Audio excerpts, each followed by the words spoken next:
We're here with Luna, who is a 12-year-old thoroughbred mare. So Luna has done pony club, trail riding, is very well behaved on the roads, is currently jumping about 70 centimetres. However, I think that she's had minimal to no flatwork training. She has no concept of submitting to the contact and is very, very hollow and travels in a very not round frame. So she's also not at all straight in either direction. So she's a little difficult to steer. And while she's jumping 70 centimetres, I'm not entirely sure how she actually sees the jump because she has her head so far in the air. But she's comfortably clearing 70 centimetres and is really genuinely a quiet mare and is quite well behaved. So this is her first time in the Kula Lunge, and I am not sure if she's been long-reined before, but I would say she would have been at least when she was broken in, because she's took to this quite easily after we established some ground rules. So being that this is the first time in the Kula Lunge and she's such a hollow mare, so she's a little long in the back, pasterns are a little sloped, upside down neck, I've put the Kula Lunge on without the side reins attached, so I've just knotted them at the side. I want her to feel as comfortable as possible with the process and not scare her, or make her feel more uncomfortable than she already is. So the hindquarter sling would be new. I highly doubt she's ever been lunged or long-reined with anything that goes around her hindquarters before. So I like to start off with less is more in this scenario and just get her used to going forward on the long reins to begin with. She also, as you can see, doesn't pick up the right canter lead. She doesn't pick up the right canter lead under saddle, so that's something that needs to be addressed along with the straightness. So this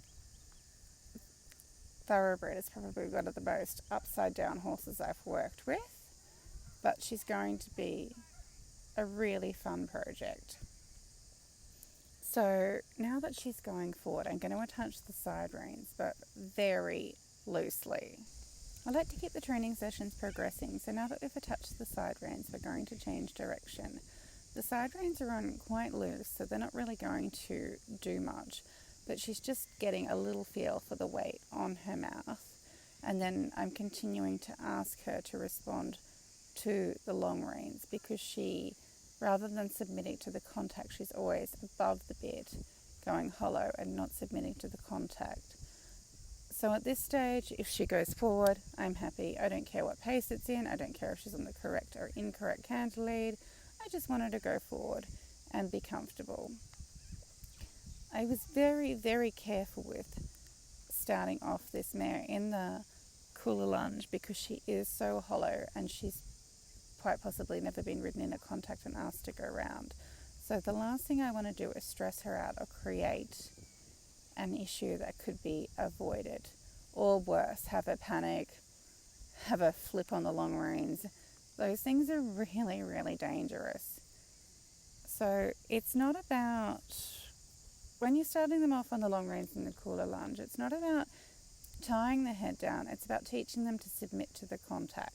So you want them to engage their hindquarters, lift their back, lift the thoracic sling, and then the pole will drop.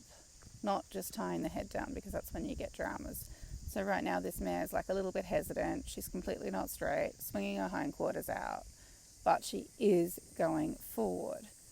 And then I can progress that, which I'm quite happy to say. I've been able to progress that to her changing direction on the long reins without her panicking, having a meltdown, or stopping. She's still going forward and she's allowing me to get her to change directions. So not all horses will deal with that as easily as what this mare has. So now I'm going to make another side rein adjustment. I make the side rein adjustments in increments so that it's not too sudden, just so she's starting to get a little bit more contact on her mouth. Now remembering with the Kula Lunge, the clip attached to the bit slides on the side reins. So she is never going to feel like her head is held down because she can always get it up. But what I'm doing is applying a little bit more pressure with the side reins to encourage her to drop her pole. And so I don't particularly want to shorten the side reins any more than this because I don't want to shorten the neck or just get her to bring her nose back on the vertical. The hindquarters have to engage, the back needs to lift up, the thoracic sling needs to lift up so that she's traveling in a round uphill frame rather than this hollow downhill on the forehand frame. Now, because I just don't feel like she's understanding that I want her to submit to the contact, so while I'm long reining her, I'm actually doing little vibrates with my inside rein to ask her to soften that jaw and to soften and come down and round. And she's really unresponsive. So now I'm going to halt her and ask her to flex in and out on the long reins. Now remembering the hindquarter sling will rotate with her to allow her to flex in and out. So this is actually called a suppling exercise. It's done under saddle, can be done in walk, trot and in canter, but for the purposes of starting this girl off, we're doing it in halt to make it easier for her. Because what can happen is, rather than them just softening their jaw and flexing from the pole and a little bit of neck bend, is they will start stepping around with their shoulders. So it's easier to be taught from halt first of all. And she does like to soften off the left rein more than the right rein. So I've just turned her around so that you can see what the head is actually doing. So in not pulling the head down, I am flexing her left and right so that that jaw starts to relax around the bit. She'll mouth the bit and soften to the contact. And you can see there that she's free to get her head up. Not that that's what I want, but if you just tie their head down, they will panic, lose their shit, flip, go backwards, any number of dangerous things where they could hurt themselves, hurt you, but predominantly hurt themselves. So I'm actually really happy that this mare is actually halting now. So when Amira brought her down, she was literally walking all over Amira and wouldn't stand still. So the fact that she can now halt on the long reins is huge progress in the communication and our training. So while we cut these sections out because it's boring watching me stand there and pat the horse, I was just rewarding her for behaving like a normal horse and just standing and just waiting and not trying to walk off. That is a huge, huge step forward in the training process. And then I did our final side rein adjustments. So I just made them a little bit tighter. So when I say I do it in increments, 2 to 4 centimeters is the maximum that I will adjust the side reins up, especially for the first training session.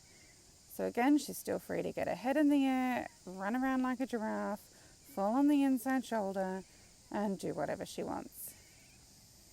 But I am going to up the ante now and ask for some transitions to get her listening and starting to pay a little bit more attention, follow my body language. And it's actually always easier to ask them to come around in the walk, which is what I'm starting to increase a little bit of pressure now. Not with the Kula Lunge, but with the side reins, I'm asking for a little bit more submission.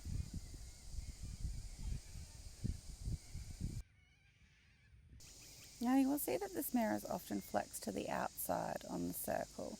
In order to fix that, I need to get her to move her shoulders out.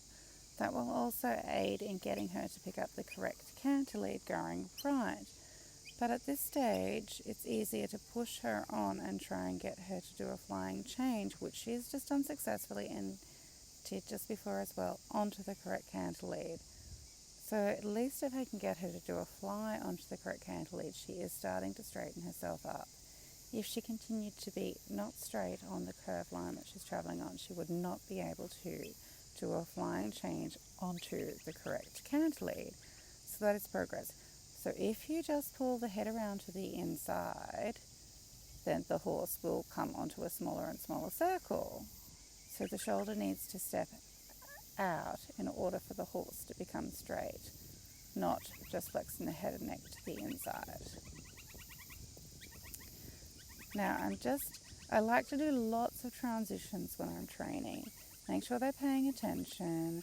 Also, this isn't just a let's walk, trot and canter and you're done. Like we're going to walk, we're going to trot, we're going to canter, go back to trot, back to walk, then you go to trot and canter again, etc. And then lots of directional changes. Now I'm just vibrating the inside rein and asking her to come round and soft and lift up the thoracic sling.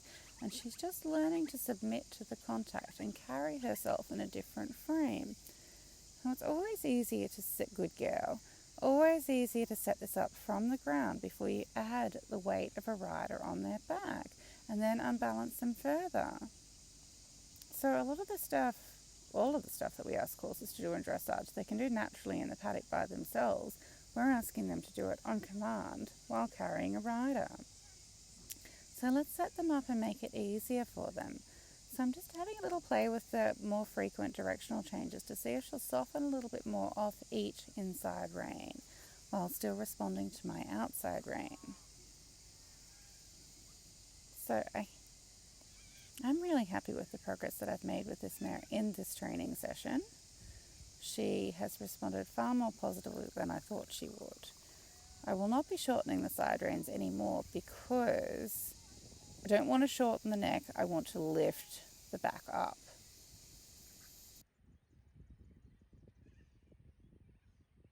And you can see here in the walk, she is starting to lift up through the thoracic sling and drop her pole and soften to the contact. She is still free to get her head up, but she is actually learning to soften. So that was the goal of today's training session. We did not get this goal in trot, but we did get it in walk.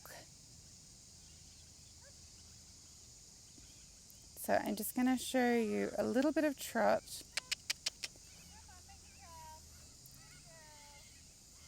And see, she is still able to get her head up, which is not what we want, but that's what she's offering. However, she is straighter on the circle, is starting to follow the line from pole to tail on the line that she's traveling on. And she is probably starting to get a little bit tired as well. So I am good girl. So you can see that pole is starting to drop a little bit. So I am super happy with today's training. We're going to continue this again tomorrow. So if you found this helpful, please subscribe to our channel, Kula Lunge, and thank you for watching.